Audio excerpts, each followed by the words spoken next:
Hello বন্ধুরা, কেমন আছো সবাই? আশা করছি তোমরা সবাই ভালো আছো। আর আমিও ভালো আছি। রাত বাজে 8টা 10। আর এতক্ষণে নিশ্চয়ই তোমরা আশা ছেড়ে দিয়েছো যে সুতপা আজকে মনে হয় আর ভিডিও দেবে না, কারণ সুতপার কালকে খুব ধকল গেছে, তো সেই কারণের জন্য। হ্যাঁ, মারাত্মক ধকল গেছে। তারপর মানসিক একটা চাপ অবশ্যই আছে, যেহেতু সব কিছু নতুন, তার জন্য। ব্যবসাটা নতুন না, মানে অনলাইন বিজনেস তো আমি করছি, এবার অফলাইন তো আর করিনি কোনোদিনও। সেই কারণের জন্য বললাম নতুন সব কিছু। তো অনেক চাপ মাথায় কাজ করছে, অনেক টেনশন কাজ করছে। তো সেই সমস্ত কিছু, শারীরিক ধকল, মানসিক চাপ, সেই সমস্ত কিছু কাটিয়ে উঠে এই আমি এখন টাইম পেলাম ভিডিও করার জন্য, ঠিক আছে? তো যাই হোক, চলো শুরু করি। দেখো, ওয়াইটিতে আমি অনেক কিছুই এখন মানে কি বলবো, দেখি, সার্চ করে করে দেখি। তো অনেকের ভিডিওই চোখে পড়ে। বেশ ভালো একটা কথা শুনলাম যে ভেতরের কথা রিভিল করে সবাই, বা ভেতরে ভেতরে যোগাযোগ করে সবাই, দোষ হয় আমার। এটা তো তোমরা বরাবরই দেখে এসেছো যে আগের কথা বলছি, আগে যখন আমরা সবাই খারাপভাবে ভিডিও করতাম, তখনও আমার দোষই ছিল। যে তুই বলছিস তার জন্যই তোকে বলা হচ্ছে, যেটার কোনো যুক্তি নেই। তারপরে এখনো কিন্তু আমি ভালোভাবে ভিডিও করলেও বাদবাকি যারা কিনা সেই সময় খারাপভাবে ভিডিও করতো, তারা এখনো খারাপভাবে ভিডিও করে চলেছে। যারা খারাপভাবে ভিডিও করতো আমি তাদের কথা বলেছি। এবার কিছু কিছু মানুষ, তাদের মধ্যে কিছু কিছু মানুষ না, একজনকেই আমি দেখি ইরেগুলার। তো সেও এখন আবার লাইনে ফিরে এসেছে। এবার তার শারীরিক পরিবর্তন হচ্ছে, তার জন্যই মনে হয় তার প্রবলেম হচ্ছে। যাই হোক, যা কিছু একটা হবে হচ্ছে। তো আমি তাই ভাবি যে ভরা কন্টেন্ট আমি ছেড়ে দিয়েছি। আশা করছি তোমরা বুঝতে পারছো আমি কোন বিষয়ে কথা বলছি। যে যেটা নিয়ে বা যেই টপিকটা নিয়ে ভিডিও করলে পরে মানুষ হুমড়ি খেয়ে পড়তো আমার চ্যানেলে, এই খরার মধ্যেও। কন্ট্রোভার্সি জগতে শুধু না, এই ভিউজের আকাল যে চলছে প্রায় প্রত্যেকটা ক্রিয়েটারের ক্ষেত্রেই, আমি এইটুকু গ্রাউন্ডের কথা বলছি। সেখানে আমার ওই টপিকটা নিয়ে ভিডিও করলে, যাকে নিয়ে আমি ভিডিও করতাম, প্রায় তার সেম সেম ভিউজ হতো। তার যদি 12,000 হতো, তাহলে আমার কিন্তু 8,000 হতো। ঠিক আছে? তো আমি জাস্ট একটা ধারণা দিচ্ছি, একটা অ্যাপ্রক্স একটা হিসাব বলছি। তো সেই কন্টেন্ট আমি ছেড়ে দিয়েছি। হুম। আর সেই যেই কন্টেন্ট আমি ছেড়ে দিয়েছি, সে যে দিনে দুপুরে কিভাবে মানে ওই যে মানুষকে ঠকাচ্ছে, বা কত এরকম বিষয় রয়েছে যেগুলো নিয়ে ধাসু টাইপের কন্টেন্ট করা যায়, আমি সেগুলো ছেড়ে দিয়েছি। সেই কন্টেন্টটা আমি ছেড়ে দিয়েছি। হ্যাঁ। তারপরে কি বলবো, সব মানুষ কন্টেন্ট কন্টেন্ট করে মরে না। হ্যাঁ। যে সবাই কন্টেন্ট চায়, সবাই ভিউজ চায়, না, সবাই কন্টেন্ট কন্টেন্ট করে মরে না। কিছু কিছু মানুষ যদি কাউকে ভালোবাসে, হ্যাঁ, যদি কোনো জিনিস চায় না যে এই জিনিসটা আমার কোনো দাগ লাগুক, মানে আমার গায়ে দাগ লাগুক, তাহলেও কিন্তু সেখান থেকে সরে আসতে হয়। হুম। আমি ভাবি আমার সেই সব দর্শকগুলোর কথা, যারা কিনা আমার ওই কন্টেন্টটা ভীষণ পরিমাণে ভালোবাসতো এবং সবচেয়ে বড় কথা এনজয় করতো। যেখানে কিনা না আমি কোনো ফেক অ্যালিগেশন লাগাতাম, না আমি কোনো চারিত্রিক কাটাছেড়া করতাম, না পার্সোনাল অ্যাটাক করতাম, কোনো কিছু করতাম না। অনলি ভিডিও টু ভিডিও করতাম। ঠিক আছে? অনলি ভিডিও টু ভিডিও করতাম। খুব ক্রাইসিস পড়লে পরে তারপরে আমি কিছু তোমাদের সামনে তথ্য তুলে ধরতাম।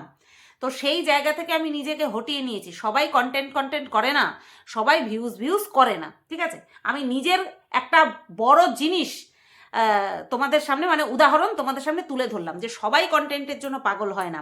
আমি চোখের সামনে দেখছি সব কিছু। যাই হোক, এইবার তোমাদেরকে একটা কথা বলি, যে আমার এই ভিডিওতে দুটো টপিক নিয়ে আমি আলোচনা করব ভেবে রেখেছি। তো প্রথম যেই টপিকটা নিয়ে আলোচনা করব, তারও আগে বলি, তোমরা কি চাও যে আমি সেই ধাসু কন্টেন্টটা নিয়ে কথা বলি, ভিডিও করি? বলো, তোমরা কি চাও? তোমরা বলবে হ্যাঁ সুতপা চাই। ম্যাক্সিমাম মানুষ বলবে হ্যাঁ সুতপা চাই। আমি জানি তোমরা চাও যে আমি তাকে নিয়ে ভিডিও করি। আজকে কিছু জিনিস খুঁজছিলাম ফোনে। তো বেশ কিছু, আমার তো ফোন অটো কল রেকর্ড, তোমরা জানো। বেশ কিছু রেকর্ডিং আমি শুনলাম, শুনে শুধু হাসছি, বুঝতে পারলে? সেই যদি আমি এই যে আমাকে বলে না সবাই আমি ভেতরের খবর রিভিল করি, ভেতরের খবর রিভিল করি, সেই সব যদি শোনাই ভেতরেই অশান্তি হয়ে যাবে, ভেতরে ভেতরে অশান্তি বেঁধে যাবে। তোমরা তো বহুত দূরের কথা, মানে তোমরা পরের কথা, বহুত দূরের কথা মানে তোমরা পরের কথা, ভেতরে ভেতরেই অশান্তি বেঁধে যাবে। আমি শুনছিলাম আর হাসছিলাম, তা কি দরকার। হুম, ভাগ্য করে পেয়েছে, তো সেই ধারণাটাই থাক, তাই না? ভাগ্য করে পেয়েছে, কপাল করে পেয়েছে, তো সেই ধারণাটাই অব্যাহত থাক, ব্যাস। তো এটা তোমাদের কাছে আমি একটাখানি ওই যে ভোট চাইলাম, তোমরা বলো সেই ধাসু কন্টেন্ট নিয়ে আমি কি ভিডিও আনবো না আনবো না, আনবো না আনবো না। তোমাদের কথাতেই আমি ভিডিও করব, কেন বলো তো? এইবার দায় তোমাদের উপরে পড়বে। তোমাদের কথাতে আমি ভিডিও করব, নতবা তো মানুষে কি বলে, মন্দির আমাকে চালনা করেছে, মন্দির আমাকে চালনা করেছে, বুঝতে পেরেছো? সবাই তো এই এই অ্যালিগেশনটা দেয়, আমার উপরেও দেয়, মন্দিরের উপরেও দেয়। এবার আমি তোমাদের উপরে রাখলাম, অ্যাজ এ কন্ট্রোভার্সি ক্রিয়েটার আমি কি সেই ব্যক্তিকে নিয়ে কন্টেন্ট করব? তোমরা বলো, যদি তোমরা বলো তাহলেই আমি করব। হ্যাঁ, তোমাদের উপর পুরো বিষয়টা ছেড়ে দিলাম। তোমরা দেখবে আমি ভেতর থেকে কি কি টেনে এনে বের করি, মানে ভিডিওর ভেতর থেকে, ভিডিওর ভেতর থেকে কি কি টেনে এনে বের করি সেটা তোমরা বুঝতে পারবে। বহুদিন ধরে দেখছি আর হাসছি, খুল্লা ছাড় পেয়ে গেছে যে আমাকে নিয়ে বলার কেউ নেই, ব্যাস এবার খোল্লাভাবে আমি করতে থাকি ভিডিও। এই গেল। হ্যাঁ, তোমাদের উপর দায় চাপালাম, মানে তোমাদেরকে দায়িত্ব দিলাম, দায় চাপালাম না। দায় চাপবে তো তারপরে, যেই বলবে এই দেখ মন্দিরের দিকে দোষ টানবি না, সোনালিদির দিকে দোষ টানবি না, দর্শকের ডিমান্ডে আমি ভিডিও করছি, বলো, তোমরাই বলবে। দেখো, কে নর্মাল সুস্থ মানুষ, কে অসুস্থ মানুষ, কে প্রেগনেন্ট, কে নো প্রেগনেন্ট মানে নট প্রেগনেন্ট, সেটা একটা দিকের, যে হবে, যে অসুস্থ হবে তাকে মনে করতে হবে যে সে অসুস্থ, যে সুস্থ তাকে সেইভাবেই চলতে হবে, যে প্রেগনেন্ট তাকে ভাবতে হবে যে আমি প্রেগনেন্ট, ঠিক আছে? সেই ভাবনার দায়িত্বটা তার তার। এবার সে যদি সেই সমস্ত বিষয়কে মাথায় রেখে তারপরে ভিডিও করে, তাহলে সামনে সে কন্ট্রোভার্সি ক্রিয়েটার হোক, সে রোস্টার হোক, তার জায়গায় থাকবে না সে তাকে নিয়ে ভিডিও বানায়। এবার আমি একজন কন্ট্রোভার্সি ক্রিয়েটার, আমার সামনের মানুষটা সে প্রেগনেন্ট, সে হোক প্রেগনেন্ট, সে হোক নট প্রেগনেন্ট, বাট তার কার্যকলাপ তার ভিডিওর মধ্যে থেকে যদি আমি বের করে আনতে পারি, তাহলে আমি অ্যাজ এ কন্ট্রোভার্সি ক্রিয়েটার কেন কন্টেন্ট বানাবো না, তাই না? তো সেই কারণে তোমাদের উপরে ছাড়লাম, ভোট যেদিকে বেশি যাবে সেই দিকেই আমি দৌড়াবো, বুঝতে পেরেছো? আচ্ছা, তো কারণ এটা একটা ভুল ধারণা আছে মানুষের মধ্যে, অনেক একটা মিসকনসেপশন আছে মানুষের মধ্যে, যে আমার উপরে মনে হয় কোনো বিধিনিষেধ আছে। আমি যেইভাবে ভিডিও করছি, যাকে নিয়ে ভিডিও করছি, খোদ তারই আইনের মধ্যে আমাকে জড়াতে পারবে না, বুঝতে পেরেছো? আইনের মধ্যে সে নিজেই আমাকে জড়াতে পারবে না। এইবার মানে ওই যে যারা কিনা ধর্ম বাবা, ধর্ম মা, ধর্ম বহিন, ধর্ম দিদি হতে চায়, তাদের কথা ছেড়েই দাও, তাদের কথা কোনো গায়ে লাগানোর প্রশ্নই আসে না। আচ্ছা, এই বিষয়টা ছাড়লাম। এবার আমি নেক্সট যে বিষয়টা নিয়ে কথা বলবো সেটা হচ্ছে মিনার বাবা আর ঠাকুমা। মিনার বাবা আর ঠাকুমা এই দুজনের টিকি কোথাও খুঁজে পাওয়া যাচ্ছে না। আজকে এতগুলো বিয়ে বাড়ি অ্যাটেন্ড করলো, নিজেদের বাড়ি পরিবারের কথা তো ছেড়েই দাও, ওদের ঘরে কারোর কোনো চিহ্ন আর দেখা যাচ্ছে না। এটা যেমন ঠিক তেমনি এরা যেই সব জায়গাতে গিয়ে বিয়ে বাড়ি অ্যাটেন্ড করছে, শুধুমাত্র যে ওকেশন পারপাস যাচ্ছে তা কিন্তু না, রীতিমতন দুদিন আগে যাচ্ছে, অর্থাৎ আত্মীয়ের বাড়িতে দুদিন আগে যাচ্ছে। তাহলে যেই সূত্রে এদের আত্মীয়তা, জন্মসূত্রে আত্মীয়তা, তো সেই জন্মদাতাদের মধ্যে একজন পুরো মিসিং। এবার যে মিসিং তার জন্মদাতাও মিসিং, তার জন্মদাত্রী, ঠিক আছে, দুজনেই পুরো মিসিং। তো এটা কিন্তু মানে নেহাতি শুধুমাত্র যে সাংসারিক অশান্তি তা কিন্তু না, এটা হচ্ছে পুরোপুরি সেপারেট হয়ে গেছে, পুরোপুরি সেপারেট হয়ে গেছে। এবং এই ঘটনাটা কিন্তু, এই সেপারেট হওয়ার ঘটনাটা কিন্তু মিনার ঠাকুমা আসার আগেই ঘটেছে, এইটা কিন্তু মাথায় রাখতে হবে। মিনার আর তার ঠাকুমা এই দিল্লি থেকে ফেরার আগেই কিন্তু এই ঘটনাটা ঘটে গেছে। এমন না, কারণ ভক্তিদা তার কমিউনিটি পোস্ট আসে, ফেসবুকে বিভিন্ন যেসব পোস্ট করতো, তাতে কিন্তু এইরকম একটা টাচও ছিল যে শাশুড়িকে বৌমা দেখাশোনা করে না, এই টাইপের বেশ কিছু রিলস কিন্তু পোস্ট করতো, ঠিক আছে, উনি রিপোস্ট করতো আর কি, কারোরটা ভালো যুক্তিযুক্ত দেখতো আর রিপোস্ট করতো। তা এইবার এগুলো কিন্তু পরবর্তীর কথা, কারণ তার বহু আগে থেকেই ওই মিনার সঙ্গে মিনার ঠাকুমা কিন্তু দিল্লিতে ছিল, বুঝতে পেরেছো? তারপরে হলো গিয়ে ইমার্জেন্সি সিচুয়েশন, মিনাকে তৎকাল টিকিট কেটে তার ঠাকুমাকে নিয়ে আসতে হলো। মিনার ঠাকুমা একদিন থাকতে না থাকতেই চলে গেল। কোথায় চলে গেল? মামার বাড়িতে চলে গেল। কে দিয়ে আসলো? মিনা দিয়ে আসলো। তারপর থেকে মিনার ঠাকুমাকে আর কোথাও খুঁজে পাওয়া যায়নি। এই ভেরি রিসেন্ট মিনা যেই বাড়িতে ঠাকুমাকে দিয়ে এসছে বলে বলেছিল, সেই বাড়িতেও মিনার ঠাকুমার কোনো অস্তিত্ব দেখা যায়নি। তাহলে এখানে পুরো পরিষ্কার যে ভক্তিদার ওই সংসারের প্রতি থেকে ভক্তি অনেক আগেই উঠে গেছে। সেটা যে কোনো কারণেই হতে পারে, এক্স কারণ, ওয়াই কারণ, জেড কারণ, যে কোনো কারণেই হতে পারে। এবং ছেলের সাথেই যে মা রয়েছে এটা কিন্তু পরিষ্কার, এবং মা আর ছেলে এই পরিবারের থেকে পুরোপুরি ডিটাচ হয়ে গেছে। না দিল্লিতে এত বড় বিয়ে গেল নিজের মানে কি বলবো মেয়ের নিজের নাতির বিয়ে গেল, না সেখানে অ্যাটেন্ড করেছে, না এইখানে অ্যাটেন্ড করেছে। এখানটায় আসার পরে যে মিনা আবার যে হঠাৎ করে আসলো সেকেন্ড টাইম, তখন যে বিয়ে বাড়ি অ্যাটেন্ড করলো, না সেখানে গেছে। তার মানে পুরোপুরি মিনার মা, মিনার ঠাকুমা আর বাবা পুরোপুরি ভ্যানিশ। এর মানে একটাই, কোথায় আছে? প্রশ্ন তো আছে, যে একটাই প্রশ্ন দাঁড়ায় যে তাহলে তারা কোথায়? ওই বয়স্ক ব্যক্তিটা যতগুলো পরিচিত আত্মীয় স্বজন আছে কারোর বাড়িতে নেই, তাহলে কোথায়? উত্তর একটাই, মা আর ছেলে একসাথেই রয়েছে, এবং সেটা এই পরিবারের কারোর সঙ্গে নেই, অন্যত্র রয়েছে। এইবার অন্যত্র যে রয়েছে সেখানে শুধু কি মা আর ছেলেই রয়েছে, নাকি অন্য কোনো মানুষ আছে? এটা হচ্ছে বড় প্রশ্ন চিহ্ন। কারণ এতদিন বহু প্রশ্ন, বহু মানে গুজব রটেছে। কখনো ভক্তিদার পরকীয়ার গুজব রটেছে, কখনো বা মিনার মায়ের পরকীয়ার গুজব রটেছে। এইবার পরকীয়া যার হবে, ঘর সে ছাড়বে, তাই না? এটা কিন্তু পুরো পরিষ্কার কথা। আজকে যদি মিনার মা পরকীয়া করতো, তাহলে মিনার বাবা কেন ঘর ছাড়বে? মিনার মা ঘর ছাড়বে, তাই না? এটা পুরো পরিষ্কার হিসাব। তাহলে এই পরিষ্কার হিসাব যখন মিনার মায়ের ক্ষেত্রে, যে উনি পরকীয়া করছে না, তাহলে উনি কি করে সংসার করছে, উনি কি করে ছেলে মেয়ের সাথে রয়েছে? তাহলে এই দিক থেকে এটাও পরিষ্কার যে ভক্তিদা ঘর ছেড়েছে তার নিজের বউয়ের কারণে, নাকি অন্য কোনো কারণে, অন্য কোথাও হয়তো, অন্যত্র কোথাও হয়তো শান্তি খুঁজে পেয়েছে ভক্তিদা, সেই শান্তির কাছেই মনে হয় রয়েছে। বুঝতে পেরেছে? যেখানে শান্তি খুঁজে পেয়েছে সেই শান্তির কাছেই রয়েছে, নিজের মাকে নিয়ে রয়েছে। অথবা সংসারে এতটাই চরম অশান্তি এতটাই চরমে উঠেছে যে বউয়ের সাথে আর ঘর করা যাবে না। আমার মতে এটাই, বউ যখন ঘর ছাড়েনি, বউ যখন বাড়িতে রয়েছে, অর্থাৎ মিনার মায়ের কথা বলছি, বউ যখন ঘরে রয়েছে আর সংসারে ফাটল এমনই ধরেছে যে মিনার বাবা এখানেই নেই, সুতরাং এই ফাটলটা নর্মাল অশান্তির কারণ নয়, নর্মাল অশান্তির কারণে এই ফাটলটা ধরেনি।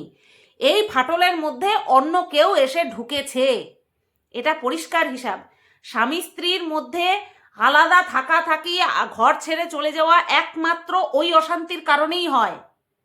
আর রেগুলার যে অশান্তির কারণে মহিলারা ঘর ছেড়ে চলে যায় সেটা হচ্ছে সাংসারিক অশান্তি, যেমন শ্বশুর শাশুড়ি, ননদ, ধানা তানা, পরিবারের অশান্তির কারণে। কিন্তু সেই অশান্তি তখনই ডিভোর্সে রূপান্তরিত হয় যখন স্বামী সঙ্গ দেয় না, স্বামী স্ত্রীকে সঙ্গ দেয় না, তখনই সেটা ডিভোর্সে রূপান্তরিত হয়।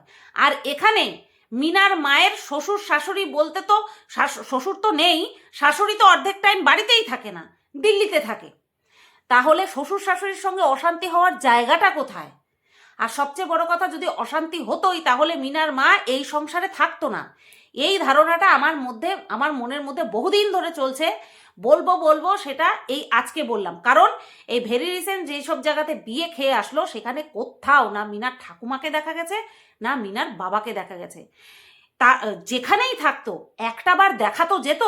সেই যে তৎকালীন আসলো, ইমার্জেন্সি পারপাস আসলো, মিনা তার ঠাকুমাকে ঢেলে দিয়ে আসলো মামার বাড়িতে, মানে নিজের মেয়ের বাড়িতে কৃষ্ণনগরে, তারপর থেকে আর একটা বারের জন্য মিনার ঠাকুমাকে দেখা যায়নি। এখানে পুরো পরিষ্কার যে মিনার ঠাকুমা আর মিনার বাবা এক জায়গাতেই আছে। এইবার প্রশ্ন হচ্ছে, একাই কি আছে তারা দুজনে, নাকি অন্য কেউ আছে তাদের সঙ্গে? এটাই হচ্ছে বড় প্রশ্ন। এই যে পরকীয়া পরকীয়া, এটা না বয়স অনুযায়ী হয়, না সময় জ্ঞান অনুযায়ী হয়, ঠিক আছে? তো এইরকমই পরকীয়া নিয়ে আরও একটা টপিক আজকে এই ভিডিওর মধ্যেই বলবো, সেটা হচ্ছে বংরনকে নিয়ে গুজব রটেছে এবং এটা নিয়ে ভিডিও হয়ে গেছে, কিছু ছবিও রিভিল হয়েছে, ঠিক আছে? সেটা কি? সেটা হচ্ছে এইবার যে ভাঙনটা ধরেছে পৃথি আর রনের মধ্যে, তার মধ্যে নাকি পরকীয়ার ফাটল, মানে ফাটলের মধ্যে, দুজনের ফাটলের মধ্যে পরকীয়া ঢুকে গেছে। এবার সেই পরকীয়াটা কার তরফ থেকে হয়েছে? বংরনের তরফ থেকে হয়েছে, এরকমটা গুজব ছড়ানো হচ্ছে, মানে গুজব রটেছে। এবং সেই মেয়েটির নাম নাকি রূপসা। সেই মেয়েটির নাম রূপসা, যার সাথে বংরনের বেশ কিছু ক্লোজ ছবি ইতিমধ্যেই কিন্তু এক রোস্টারের মাধ্যমে রিভিল হয়েছে। এক রোস্টারের মাধ্যমে রিভিল হয়েছে যে বংরন অন্য এক মহিলার সঙ্গে কিন্তু যুক্ত হয়েছে। বুঝতে পেরেছ? সুতরাং চারিদিকেই এই সমস্ত চলছে। আর এটা যদি হয়ে থাকে তাহলে তো বলবো বংরন ইয়ে করছে, কি যেন বলে তোমার, ক্রাইম করছে। যদিও বা পরকীয়া ওটাকে কি বলে, ক্রাইম নয়, যদিও বা পরকীয়া ক্রাইম নয়, ওটাকে কি বলে, আইনের দৃষ্টিভঙ্গিতে পরকীয়া ক্রাইম না হলেও সমাজের দৃষ্টিভঙ্গিতে তো ক্রাইম। তো সেই অর্থেই আমি বললাম, কারণ রন আর পৃথিবীর মধ্যে কিন্তু শুধু নর্মাল একটা সম্পর্ক ছিল না, তাদের মধ্যে কিন্তু রীতিমতন রেজিস্ট্রি হয়ে গিয়েছিল। আইনত দিক থেকে কিন্তু তারা স্বামী স্ত্রী। এবার জানি না তাদের সেই রেজিস্ট্রি উইথড্র হয়েছে কিনা, বাট এই রুমারটা রটছে যে বংরন নাকি নতুন কোনো সম্পর্কে জড়িয়েছে। এবার এইটা যতদিন না পর্যন্ত ক্লিয়ার হচ্ছে, ততদিন পর্যন্ত এই লাইনটার পরে বিস্ময়বোধক চিহ্ন অথবা প্রশ্ন চিহ্ন এটা কিন্তু থাকবেই। যেই ছেলেটি এই বিষয় নিয়ে রোস্ট করেছে সেও শিওর নয়, কারণ যতটুকু প্রমাণ সামনে এসেছে তাতে করে এটা বলা যায় না যে বংরন নতুন করে কোনো মেয়ের সঙ্গে যুক্ত হয়েছে, ঠিক আছে? আবার যেই ছবিটা দেখেছি তাতে করে খুব ক্লোজ ফ্রেন্ড ছাড়া ওই রকম ক্লোজ ছবি কোনো মেয়ে কোনো ছেলের সঙ্গে বা কোনো ছেলে কোনো মেয়ের সঙ্গে তুলতে পারে না। হ্যাঁ, এইবার ওই কি যেন বলে, রিলসের সূত্রে বা পোস্টের সূত্রে এও জানা গেছে যে রূপসা নামক যে মেয়েটি আছে, যার সাথে কিনা বংরনের এই ছবি রিভিল হয়েছে এবং পরকীয়ায় জড়িয়েছে বলে একটা রুমার রটেছে, সেই মেয়েটি আবার মহিলাতেই আসক্ত। এই রকম বিভিন্ন রকমের গুজব ছড়াচ্ছে মার্কেটে, সোশ্যাল মিডিয়াতে। এবার কোনটা সঠিক সেটাই হচ্ছে আসল কথা। মানে ওই বিয়ে হয়ে গেলে একসাথে সংসার করলেই যে জীবনে একঘেয়েমি চলে আসবে এরকমও না, এটাই মানে একমাত্র কারণ না। দুজনের মধ্যে কেউ কারোর নিডস ফুলফিল করতে না পারলে শেষে মানসিক হোক, শারীরিক হোক, আর্থিক হোক, সেটাই যে পরকীয়ার শুধুমাত্র কারণ হবে এটাও না। পরকীয়া যখন হওয়ার তখন হবেই। এবার এই মিনার বাবার ক্ষেত্রে বলো বা এই বংরনের ক্ষেত্রে বলো, এটা যতদিন না পর্যন্ত একদম সলিড প্রুফ সহ সামনে আসছে ততদিন পর্যন্ত এই বিষয় নিয়ে শুধুমাত্র অনুমানসূচক কথাবার্তা ছাড়া আর কিছুই বলা যাবে না। বুঝতে পেরেছো? তো যাই হোক, আমার এই ভিডিওটা এই পর্যন্তই রাখলাম। সবাই তোমরা ভালো থেকো, সুস্থ থেকো, আর তোমাদের যে গুরুদায়িত্বটা দিয়েছি অবশ্যই পালন করো, ঠিক আছে? কারণ আফটার অল ভিডিওটা আমি তোমাদের জন্যই করি। আমার কি কোনো ঠাট্ট আটে? আমার তো কোনো ঠাট্ট নেই, সবইটা আমি তো নিঃস্বার্থ, আমি তো উদার, তাই না? চলো, সবাই তোমরা ভালো থেকো, সুস্থ থেকো, টাটা, গুড নাইট।